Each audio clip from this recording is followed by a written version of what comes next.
नाजरीन, मैं हूं फरिया अजीज। मुस्लिम लीग नून और हुकूमत में महाजराई बढ़ती ही चली जा रही है। अंजाम क्या होगा? उसके बाद इलियास काश्मीरी के बारे में बात होगी, वो जिंदा है या हलाक हो चुका है। और उसके बाद हम बात करेंगे पीसीबी और शाहिद आफरीदी के तनाज़े की, और आखिर में उन बच्चों का अहवाल जिनको बेच दिया जाता है। Welcome to news beat.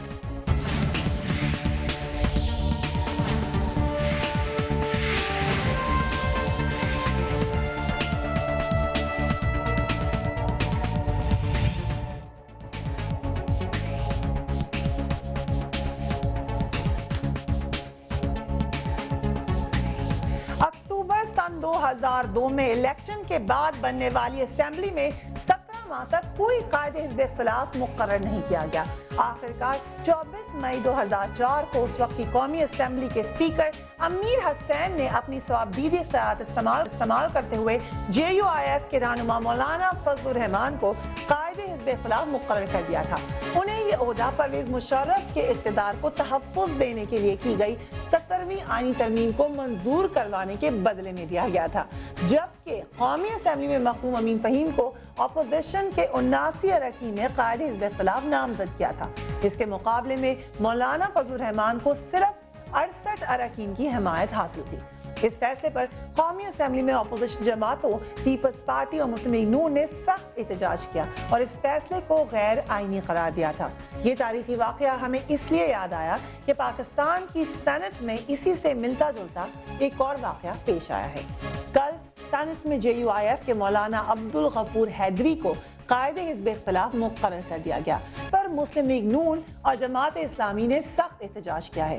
JUIF बज़ाहिर तो हुकूमत से अलहदा हो गई है, मगर लगता है कि अंदर मामला शायद कुछ और है, क्योंकि कौमी असेंबली में वज़ीर ख़जाना की तकरीर के दौरान मौलाना फजलुर रहमान उनकी हौसला अफजाई के लिए डेस्क बजाते रहे, जिस पर कल असेंबली में कायदे हिज़्ब इख्तिलाफ चौधरी निसार ने बजट तकरीर पर डेस्क बजाने वालों को हुकूमत का खुशामदी करार दिया है।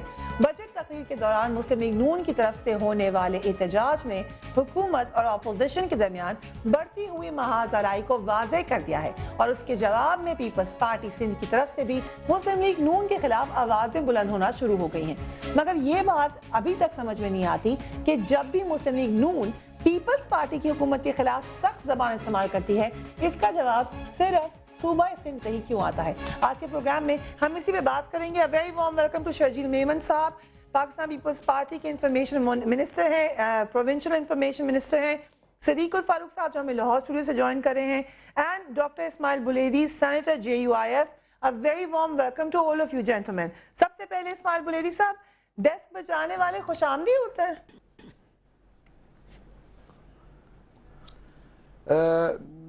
यकीनन आपने बहुत अच्छे मौके में मुझे तलब किया, और ये बहुत मौका है। मैं समझता हूँ कि हमने कभी डेस्क नहीं बजाया, और जिन लोगों ने 3 साल प्रिंटरी अपोजिशन का किरदार अदा किया और वो असल अपोजिशन के किरदार नहीं अदा कर रहे थे, और इस दफ़ा चूँकि वो समझ रहे थे कि हमें इसी साल सेनेट इलेक्शन से पहले अगली साल हमें इलेक्शन कराना है, तो इसलिए वो एक रास्ता हमवार करने के लिए ये जो शोर शराबा और आदाब वालकाब से बालाते रोकर उनका कोई लिहाज मलहूज न रखते हुए, लेकिन बुलेदी साहब डेस्क तो बजाया है मौलाना साहब ने, तो वो हुकूमत के बजट पे बजा रहे थे या ऑपोजिशन के एहतजाज पे बजा रहे थे? किसी को तो वो दाद दे रहे थे, किसको दाद दे रहे थे? नहीं, मैं बिल्कुल वहाँ मौजूद था, ऐसा कोई मसला नहीं है। ना उन्होंने डेस्क बजाया, वो भी एहतजाज के तौर पर वो अपोजिशन बेंचों में बैठे हुए थे, लेकिन उसने ना कोई हिमायत की और ना हिमायत का कोई आसार दिखाई दे रहे थे। लेकिन मैं समझता हूँ कि वो मुमकिन है कि नवाज शरीफ के जो पार्टी है वो समझते हैं कि शायद इस वजह से कि सेनेट में कायदे हिज़्ब इख्तिलाफ क्या कोई डील या कोई सौदा हुआ है। मैं ये बताना चाहता हूँ कि कायदे हिज़्ब इख्तिलाफ सेनेट में 1 महीने से वो फिगर वो सेनेट चेयरमैन ने दोनों जमातों को इसाक डार को भी मौका दिया और JUIF को मौका दिया कि जिनकी अक्सरियत मेंबरों की वो साबित करेंगे, यानी कोई डील हुई नहीं है। का नोटिफिकेशन करेंगे। ठीक है, कोई डील हुई नहीं है। मैं सदीक बिल्कुल फारूक साहब से इसका जवाब लूंगी, मगर शर्जील मेमन साहब आपने कल प्रेस कॉन्फ्रेंस भी की। नहीं, मैं इसकी वजह जी जल्दी से बोलिए साहब, जल्दी से मुकम्मल कर लीजिए फिक्र अपना। जी बोलिए साहब के पास दोबारा चलते हैं। शर्जील मेमन साहब, कल आपने प्रेस कॉन्फ्रेंस की, बहुत सारी आपने बातें की, मसलन कुछ मैं आपको बता देती हूँ। चूड़ियां फेंकने वालों के रहनुमा 10 साल बैरून मुल्क चूड़ियां पहनकर ही बैठे रहे। नवाज शरीफ का सिंधी कौमी परस्तों से राब्ता, जाग पंजाबी जाग और पाकिस्तान ना खप्पे वालों का गठजोड़ है। नवाज शरीफ मुशर्रफ या जरदारी नहीं बल्कि अपनी हरकतों की वजह से नाअहल हुए।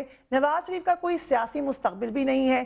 कर्ज उतारो मुल्क संवारो स्कीम का सारा पैसा रायविंड में खर्च किया गया। ये कल बैठे बैठे आपको क्यों नवाज शरीफ साहब की तमाम बुराइयां नजर आना शुरू हो गई? कोई खास वजह थी उसकी? देखें, कल मैं गया हुआ था प्रेस क्लब, वहाँ पे प्रेस क्लब के दोस्तों ने मुझे मदऊ किया था और पे मुझसे जब सवालात पूछे गए मियाँ नवाज शरीफ साहब के बारे में, तो जो सच मैंने समझा और मैं समझता हूँ कि जो सच है, तो मेरा ये इखलाकी फ़र्ज़ है कि वो मैं आवाम के सामने पेश करूँ, और वही सच मैंने आवाम के सामने पेश किया है। अच्छा, सच बोलने की वजह और टाइमिंग की हमने बात भी की है। इस वक्त पे आपको, जबकि नून ने एहतजाज किया था, आपने ये जवाब दिया। देखिए मैं आपको बताऊं कि नून लीग का हर जमात का जमहूरी एक हक होता है कि वो एहतजाज करे, लेकिन अगर एहतजाज की आड़ में अपनी इखलाकियात को भी भूल जाए तो मेरे ख्याल से ये जमहूरियत के लिए अच्छी बात नहीं होती। और जिस तरह माजी की सियासत को, 90s की पॉलिटिक्स को दोहराया जा रहा है, चाहे वो लोटा कुरैशी की सूरत में हो या में इस तरह चूड़ियाँ फेंक कर या जिस तरह का एहतजाज, लेकिन लोटे तो पाकिस्तान पीपल्स पार्टी खेल रही थी ना पंजाब में, वो कौन सी इखलाकियात वाली हरकत थी? देखें, पीपल्स पार्टी ने पंजाब में कोई लोटे नहीं बनाए, ना ही कोई इस तरह का ग्रुप बनाया और ना ही किसी किस्म के फॉरवर्ड ब्लॉक को कभी तरजीह दी। हालांकि जो दूसरे ग्रुप, जो मुस्लिम लीग काफ से या नून के कुछ लोग जो है वो उन लोगों ने शामिल होने की ख्वाहिश जाहिर की थी, लेकिन पीपल्स पार्टी ने बड़ा दिल रखकर और उन्होंने कहा कि आप अपनी एक्चुअल पार्टी में जाएं, और एक्चुअल पार्टी अगर हमसे रब्ता करेगी, जो आपकी मदर पार्टी जिससे के थ्रू आप लोग टिकट लेकर और चुन के आए हैं, इखलाकी भी यही होती है कि अगर आप अपने इखलाकियात में रहे तो जिस पार्टी से टिकट ले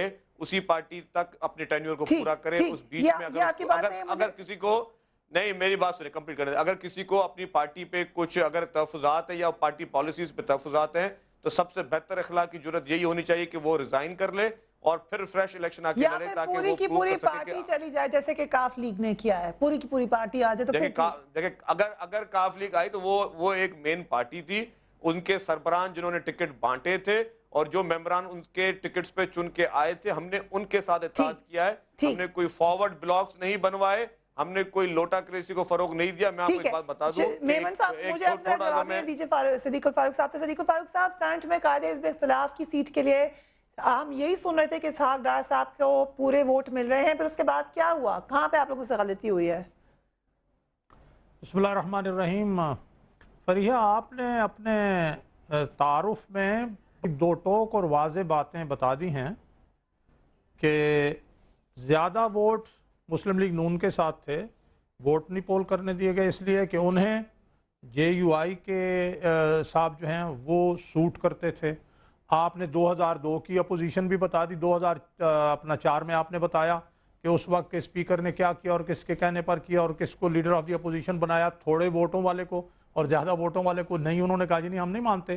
तो मैं ये समझता हूँ कि जब तक कुछ मफादात मिलते ना हों, कुछ कॉम्प्रोमाइज़, मगर सदीक साहब वो तो छोड़ चुके हैं, JUI तो छोड़ चुकी है हुकूमत को, उनसे क्या मफादात मिलने हैं उनके? ना वो तो देखे ना, मैं अब यहाँ बहुत सी बातें क्या मैं खोलूं, लेकिन मौलाना जो हैं आप बताएं, वो हर वक्त हमने आपको बुलाया इसलिए बताने के लिए। आप क्या समझ रहे हैं इस वक्त? कहीं ना कहीं कुछ ना कुछ करते ही रहते हैं। यहाँ भी कुछ मामलात हैं, लेकिन मैं ये चाहूंगा मसलन क्या मामलात हैं? क्या मामलात है सदीक साहब, क्या मामलात हैं? मैं अर्ज करूं, अगर मुझे आप इजाजत दें फरीहा, शर्जील मेमन साहब ने ज्यादा अहम बातें की हैं जो गलत हैं और मैं रिकॉर्ड दुरुस्त करना चाहता हूं। उन्होंने ये कहा, यानी सेनेट के इलेक्शन से ज्यादा आपको शर्जील मेमन साहब की प्रेस कॉन्फ्रेंस लग रही है? मैं उसमें भी आ जाता हूं, लेकिन ये मेरी चूंकि पार्टी और मेरी पार्टी की लीडरशिप की जात पर हमला है। जी बताइए बताइए। इसलिए मैं इसकी वजाहत, मुझे इजाजत देना, मैं उस पर भी आ जाऊंगा, कोई बात नहीं। देखिए, इसी मई में, ये जो गुज़श्ता महीना है, इसमें एक सवाल के जवाब में हुकूमत के वज़ीर ख़जाना ने कौमी असम्बली में कर्ज उतारो मुल्क संवारो का सारा रिकॉर्ड पेश कर दिया है। और इससे पहले परवेज मुशर्रफ के दौर में 2001 के सर्वे, इक्तिसादी सर्वे की रिपोर्ट में ये मौजूद है।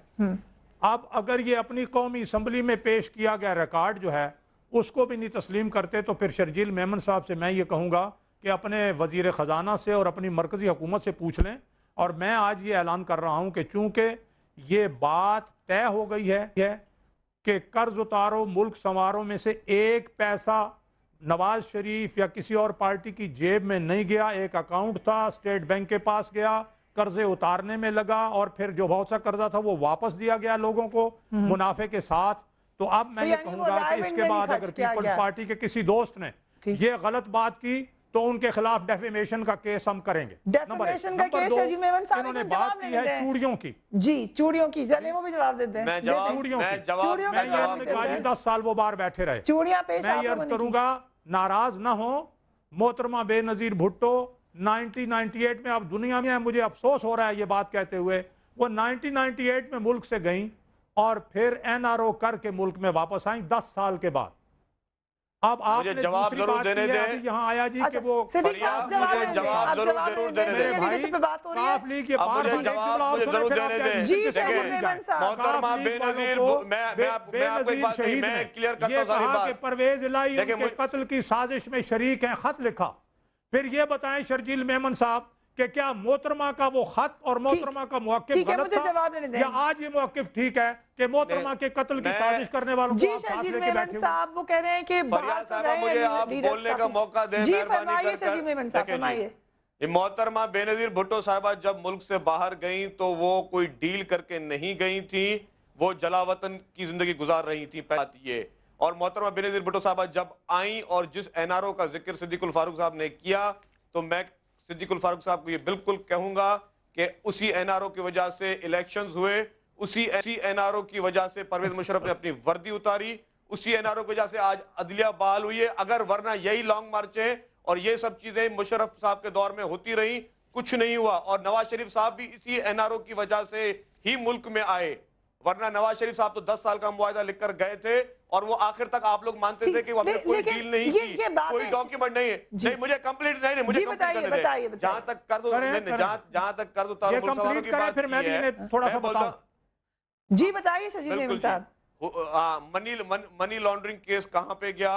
हुदैबिया पेपर मिल में इनके इसाक डार साहब खुद कोर्ट में लिख कर आए हैं कि हाँ मनी लॉन्ड्रिंग मैंने शरीफ ब्रदरन की वजह से की, उनके कहने पे की। ये इसाक डार साहब का ऑन रिकॉर्ड पड़ा हुआ है लेटर कोर्ट में।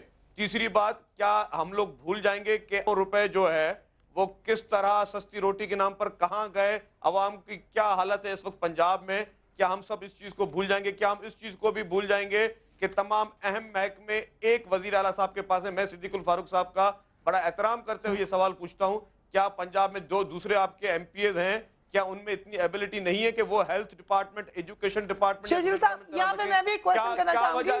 ठीक है, आपने काफी सारे पॉइंट्स कर दिए। दोनों से मेरी रिक्वेस्ट है कि माजी की बातों में हम जाना शुरू हो गए तो फिर वो बहुत सारे एक दूसरे को ब्लेम गेम होगा, मेरा प्रोग्राम का वक्त खत्म हो जाएगा। प्रेजेंट की बात देखिए जी, मैं माजी की बातें नहीं करता। आज भी देखिए मिसा के जमहूरियत को आप उठा के देख लें, कितनी कदर पाकिस्तान पीपुल्स पार्टी ने उस पर अमल किया है और उस पर कितनी शकों पर जो है मुस्लिम लीग नवाज ने उस पर अमल किया है। मिसा के जमहूरियत में यह बात क्लियर लिखी हुई थी कि कोई भी पार्टी जो है वो लोटाक्रेसी नहीं करेगी, किसी की हुकूमत के गिराने के खिलाफ साजिशें नहीं करेगी, छुप छुप के किसी से नहीं मिलेगी रात के अंधेरे में। ये सब चीजें इन्होंने की।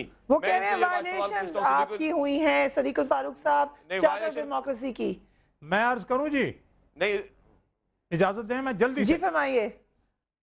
जी मैं ये अर्ज करूंगा, इन्होंने कहा कि मैं माजी की बात नहीं करता, तो ये जो एनआरओ के हवाले से इन्होंने चूड़ियों पे जो 10 साल के मुआहदे की बात की और दीगर बातें की हैं, कर्ज उतारो मुल्क संवारो, ये माजी की बात नहीं है, हाल की बात मुझे है। ये आज की बात उन्होंने अभी जो की है बजट के हवाले से, मुझे बताएं वजीर खजाना तो है नहीं आप लोगों के पास, बजट आप वजीर खजाना के बगैर कैसे पेश करने जा रहे हैं? देखिए वजीर खजाना बिल्कुल उसी तरह जिस तरह वजीर दफा इनका मरकज में नहीं होता, दाएं बाएं जाता है, यानी आप उनको फॉलो कर रहे हैं, वजीर दफा होता है ना, मतलब वो रोल मॉडल है ना? इसी तरह से नहीं, रोल मॉडल नहीं है। तो फिर ये जवाब इसी तरह से अगर काउंट सदीक साहब जब आप कह रहे हैं जो कर रहे हैं वही हम कर रहे हैं।